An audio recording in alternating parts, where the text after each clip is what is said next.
Pitino said he's finished coaching now. Not so much. Now, I've said it a million times. People forget it. Rick Pitino was a good coach when he coached the Knicks in the 80s. It didn't go so well in Boston. Do you buy it? Do you buy Pitino back in the league next year? I do buy it. And here's why. Even if it's not as a head coach, because whatever happened at Louisville will stay in the collegiate game. I think he's been around so very long that he's established relationships on both levels where it won't necessarily transfer for negative publicity.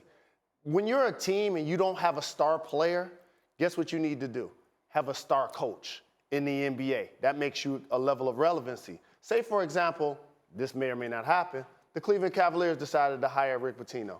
People would actually be happy about that. We actually start talking about their team, and it create a level of relevancy. So from that standpoint, I do believe in one way, shape, or form he's going to be affiliated with an NBA team. No. That's a very slick thing you just said, that last sentence there. What do you mean affiliated? Because you could be affiliated with the team as a player personnel director, a scout, or anything like that. What are you saying? Here's what somebody's going to do. I asked a direct question. I'm going to answer it. Somebody's going to bring him in slowly.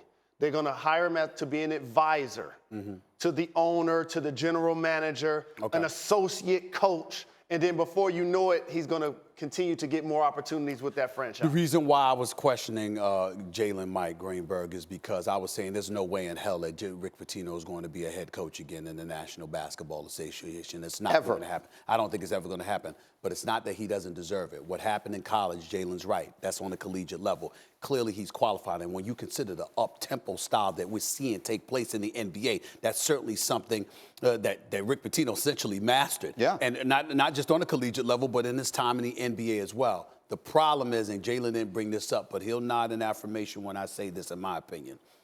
Today's youngsters that are running organizations, the age of the analytics and on, they don't want to bring in a coach who is established Hall of Famer, incredible wins, national champion or whatever, because they're threatened that their power is going to be compromised. If that was the case, even though I know the history with him and Larry Brown would have been back in the NBA for crying out loud. The reality is that you got all of those coaches that have accomplished great things, that have been around for ages. And what's the first thing they say, Jalen? We just want to get back in the game.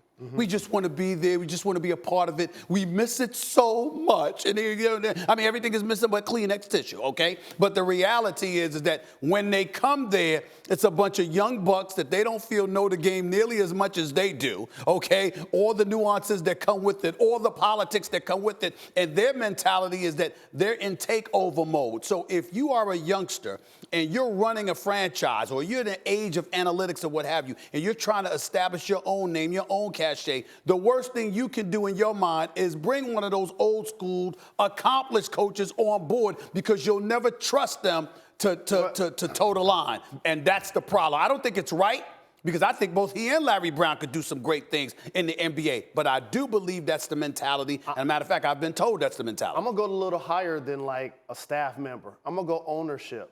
And what happens is Rick Pitino qualifies for the Old Boys Network, okay? He's accomplished. He has a big name. And guess what? He would probably basically coach for free.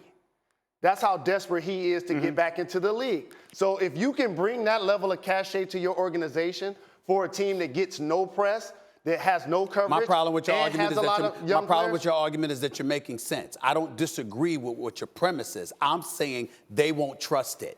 And that's why they won't bring him on board. They won't trust him. I will say this very quickly. If you were watching him coach the New York Knicks in the 80s, he was way ahead of his time on shooting threes and fast-paced basketball and all of that. I'm going to nullify your argument right now about the 80s. I had an afro in the 80s. Okay, fair enough. Okay, fair enough.